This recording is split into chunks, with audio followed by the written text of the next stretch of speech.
Você sabia que o ChatGPT não é a única opção para fazer análise de dados usando ferramenta de IA generativa? Existe também o Gemini ou Gemini, que é da Google e que tem funcionalidades semelhantes às funcionalidades disponibilizadas pelo ChatGPT. Porém, com alguns acréscimos que eu valorizei bastante. Fica até o final do vídeo que você vai saber quais são.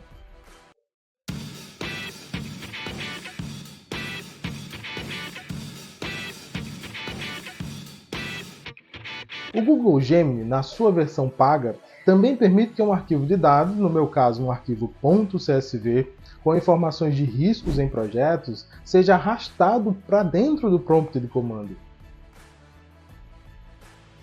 Após informar um comando no prompt em linguagem natural, ou seja, na nossa linguagem do dia a dia, porém com uma formatação específica que torna o comando mais eficiente para o modelo de IA generativa, é possível ter como resultado uma análise do conteúdo do arquivo, dataset, sem que eu tenha especificado de que trata o conjunto de dados. Isso quer dizer que o Gemini vai inferir o conteúdo do arquivo, indicando de que trata cada uma das colunas do conjunto de dados sobre riscos. Além de apresentar algumas linhas do conjunto de dados para que a gente possa se familiarizar com o conteúdo do arquivo e até verificar se esse é realmente o arquivo desejado, se esse é realmente o arquivo no qual a gente quer trabalhar. Assim, a gente consegue perceber que existe um conjunto de dados relativos a riscos em projetos. Temos o status dos projetos, informações sobre o grau de compliance dos projetos, o escopo desse conjunto de projetos, além do escritório responsável e informações temporais que serão importantes, como mês, ano e dia da finalização dos projetos. Da mesma forma que acontece com o ChatGPT, também é possível no Gemini ter acesso ao código-fonte utilizado pelo modelo do Google para executar a tarefa solicitada no prompt. Novamente usando apenas linguagem natural. Essa funcionalidade é bem semelhante à funcionalidade que existe no ChatGPT. Um programador poderia até copiar o código do Python e alterar isso, caso desejasse, para fazer alguma modificação que fosse mais específica, de acordo com a necessidade do programador. Com um novo prompt, posso pedir que o Gemini crie um gráfico de barras a partir das informações presentes na coluna escopo do projeto.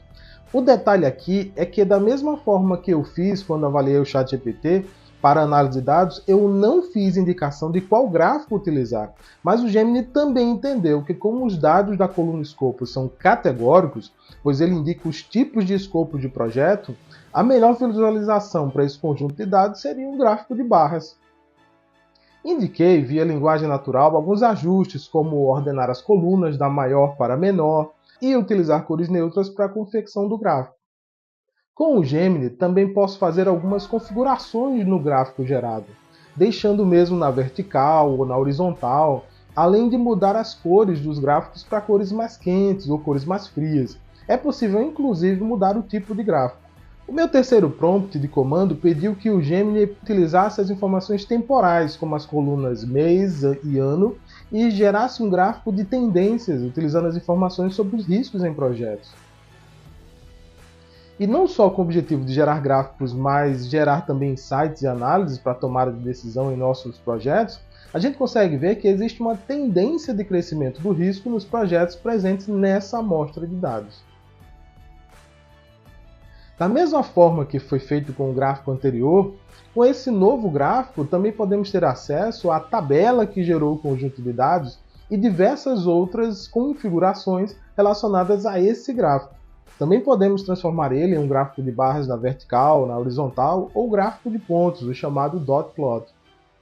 Outra análise que podemos fazer é uma correlação entre as variáveis de compliance, dias estimados, contagem de relatórios emitidos pelo projeto e informações sobre riscos de projeto.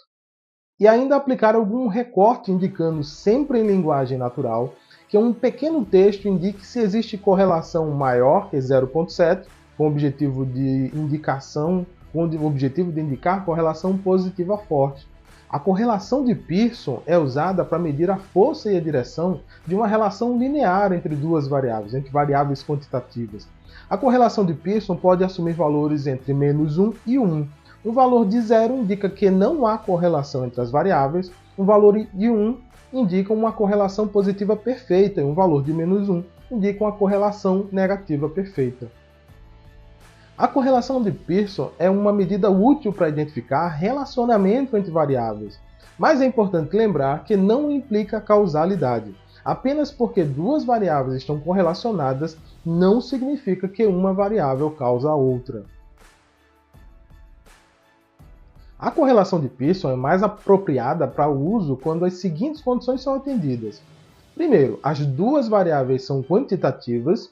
Segundo, as duas variáveis têm uma distribuição normal, isso é importantíssimo. Terceiro, os dados não contêm outliers. Quarto, a relação entre as duas variáveis é linear.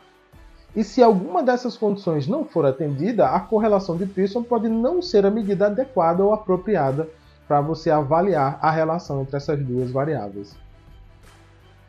Uma parte muito importante do Gemini é que ele se preocupa em colocar fontes e referências do que está sendo utilizado. No caso dessa última análise, o Gemini indicou qual algoritmo foi utilizado e colocou o link para o repositório no GitHub, onde mais informações sobre o algoritmo podem ser encontradas. Isso para mim é um diferencial, porque eu percebi com relação ao ChatGPT que isso é uma forma maior de indicar uma rastreabilidade do que está sendo feito pelo modelo do Gemini. A minha última análise pede que seja treinado um modelo de aprendizagem de máquina utilizando os dados de riscos presentes no conjunto de dados, indicando a coluna risco como sendo a variável target, a variável alvo para o aprendizado supervisionado, e solicitando que 5 modelos sejam utilizados no treinamento sem indicar quais seriam esses modelos, pedindo que a métrica da acurácia seja a forma de comparação utilizada entre os modelos. O Gemini mostrou um roteiro com o pré-processamento dos dados, indicando todos os passos que ele seguiu para chegar no treinamento dos modelos.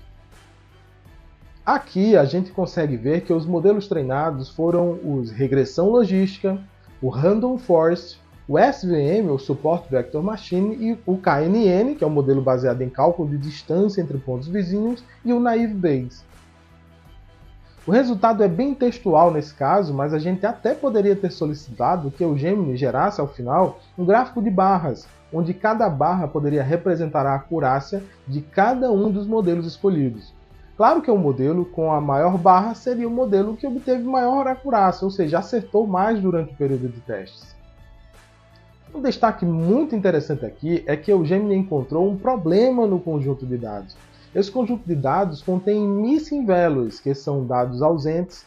Em alguma parte do seu conjunto de dados pode estar faltando uma data, pode estar faltando alguma informação pertinente para o treinamento dos modelos. Mas o Gemini propõe ele mesmo a solução para o problema e não interrompe o objetivo, que é treinar 5 modelos. Ele resolve o problema, continua até concluir sua missão, até concluir sua tarefa.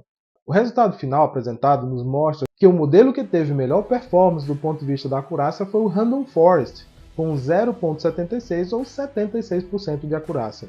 E novamente o Gemini indicou as fontes utilizadas para a execução da tarefa, dando transparência e rastreabilidade a todo o processo.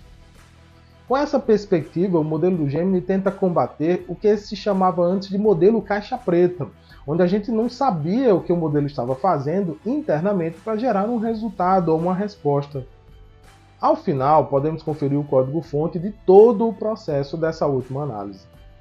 Eu vou dizer a vocês que eu gostei bastante do resultado e, de forma geral, gostei do modelo do Gemini.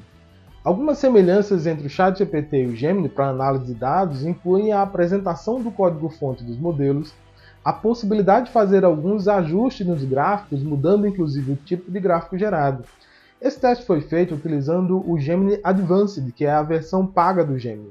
Se você entende que o retorno ou o valor gerado pela ferramenta vale a pena, eu altamente recomendo sim que você faça uma assinatura.